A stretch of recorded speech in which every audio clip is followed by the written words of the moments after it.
un homme qui s'est énervé contre sa femme le jour de la Saint-Valentin, l'accusant d'être une mauvaise ménagère, a jeté son cadeau avec colère. Mais il a regretté sa décision lorsqu'un étranger s'est présenté sur le pas de leur porte plus tard dans la journée. Cora Morale avait passé la matinée dans une bulle de bonheur, s'étonnant elle-même de sa gaieté.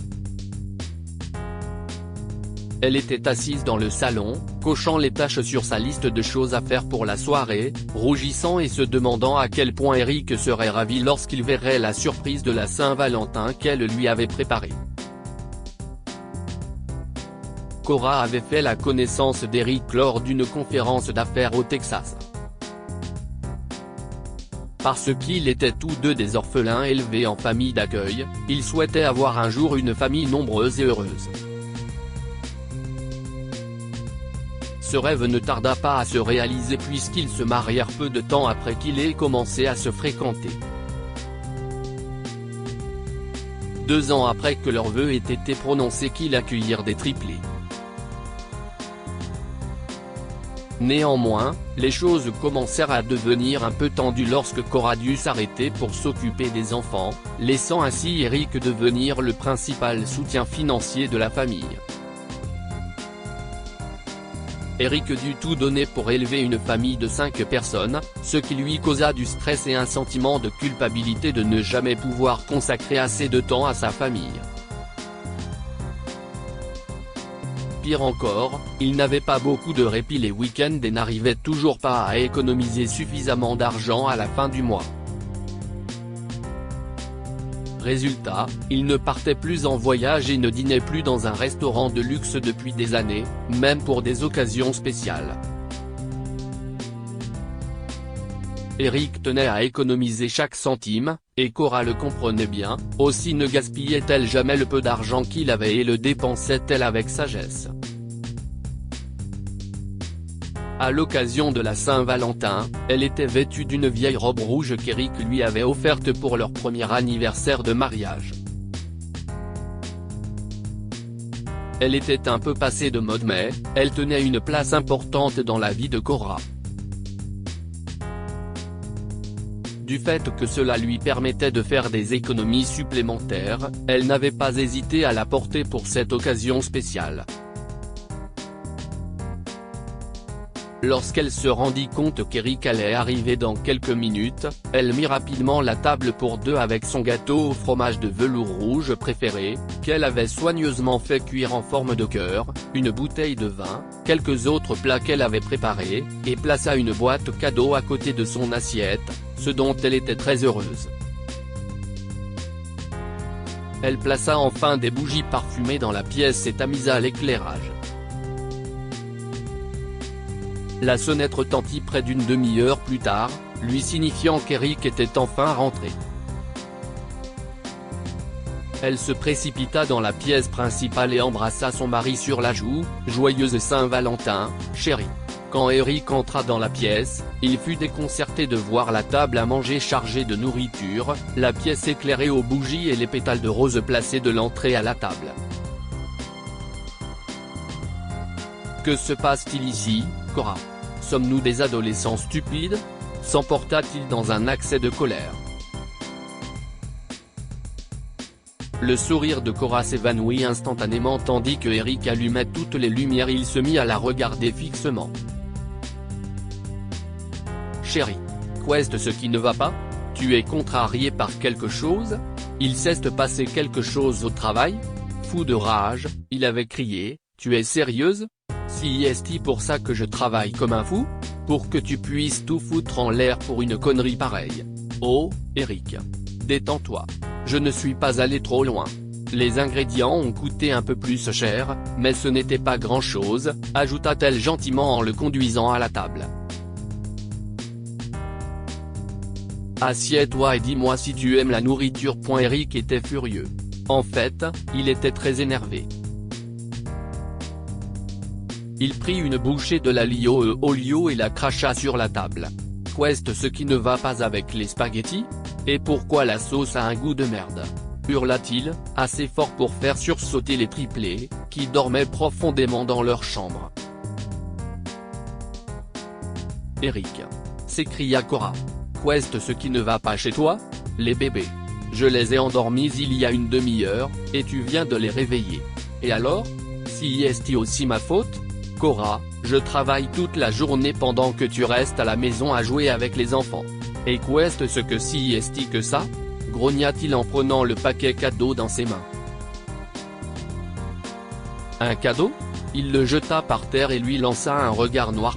Il reprit, je ne suis pas un enfant qui se laisse impressionner par quelque chose comme ça, d'accord? Tu as vu la cuisine? Tu sais pourquoi il y a tant de vaisselle? Laisse-moi t'expliquer pourquoi. Parce que tu étais trop occupé à préparer cette merde pour t'occuper de la maison. Tu es impossible, Eric. Je n'arrive pas à croire que tu es le même homme dont je suis tombée amoureuse et que j'ai épousé. Tu ne peux pas. Partir. Grommela-t-elle en s'éloignant vers la chambre des enfants. Cependant, les pleurs continuaient, ce qui irritait encore plus Eric. Pourquoi les enfants ne sont-ils pas encore calmes? N'es-tu pas la parfaite femme au foyer et la maman? Apprends à faire au moins quelque chose correctement, Cora, lui hurla-t-il depuis le salon. En entendant ces railleries, Cora sortit de la pièce en colère. Il pleure parce que je dois changer les couches, mais nous n'avons pas à la maison. Alors ferme ta gueule et occupe-toi de jusqu'à ce que je revienne. Le magasin est un peu loin d'ici, alors ça va prendre du temps, avait-elle hurlé avant de sortir de la maison, en claquant la porte derrière elle. Eric continua à grommeler et à se moquer de Cora, ouais. Et puis tu prétends que tu es une femme au foyer, et que tu restes à la maison. À l'entendre, Cora ne savait pas tenir son rôle de femme au foyer. Néanmoins, il se dirigea vers la chambre des enfants. Presque une heure s'écoula. Les enfants n'arrêtaient pas de pleurer, Cora ne rentrait pas. Qu'est-ce ce qui te prend, Cora? Gémit-il en se rendant dans le salon pour prendre son téléphone et l'appela, je n'arrive pas à croire qu'il te faille autant de temps pour obtenir un paquet de couches. Soudain, on sonna à la porte. La voilà. Cora, combien de temps il te faut pour juste? Commença-t-il à demander, mais il s'arrêta quand il remarqua un flic sous son porche. Est-ce que Cora Moral vit ici? Eric répondit par l'affirmative. Le policier s'éclaircit la gorge et reprit, vous êtes, son mari? Eric hocha la tête. D'un air sombre, le policier déclara, je suis désolé de vous dire ça, mais votre femme est morte dans un accident de voiture. Vous devez venir avec nous pour identifier le corps. Nous avons trouvé son adresse sur son permis de conduire. Le choc qui traversait Eric fut d'une rare violence. Son visage pâlit instantanément. Le policier jeta un coup d'œil à l'intérieur de la maison et remarqua la table éclairée par des bougies. À un moment donné, il s'en voulut de devoir annoncer une si horrible nouvelle, mais il n'avait pas le choix. Encore sous le choc, Eric appela Madame Nelson, leur voisine et lui demanda de s'occuper des triplés en son absence. Lorsqu'il arriva à la morgue, il n'arriva pas à croire que le corps pâle et sans vie était celui de Cora. Il fondit en larmes, se sentant mal d'avoir été aussi agressif envers elle. Le lendemain des funérailles, il s'enferma chez lui. Il ne voulait pas penser ou faire quoi que ce soit. La table que Cora avait mise était toujours là, et lorsqu'il y jeta un coup d'œil, tous les événements de la soirée précédente défilèrent devant ses yeux. Soudain, il se souvint du cadeau de Cora. Le cadeau. Je ne l'ai même pas ouvert. Il regarda frénétiquement autour de lui et finit par le repérer sur le sol. Il déballa le cadeau. Ses mains tremblaient. Il trouva une lettre à l'intérieur avec 2 billets d'avion pour Hawaï. Il essuya ses larmes et ouvrit la lettre pour la lire. Eric, l'amour de ma vie, joyeuse Saint-Valentin, chérie. Devine qui a trouvé un travail ce mois-ci.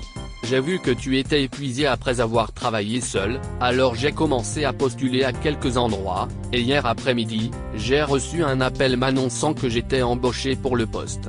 De plus, j'ai parlé avec Madame Nelson, et elle a accepté de s'occuper des bébés, donc je peux être au travail, soulagé que nos bébés soient entre de bonnes mains. Mais attends, ce n'est pas la seule surprise. Tu vois ces billets? CIST pour nos vacances à Hawaï, juste nous deux. J'ai fait d'autres plans aussi, mais tu les connaîtras plus tard. Quand Eric eut fini de lire la note, il fondit en larmes comme un enfant. Mais il ne pouvait rien faire. Cora était partie, et il devait vivre avec ses remords pour le reste de ses jours. À partir de ce jour, la vie d'Eric prit une autre tournure. Il ne retomba jamais amoureux. Il concentra le reste de sa vie à travailler dur pour offrir une belle vie à ses enfants et pour qu'ils ne manquent de rien.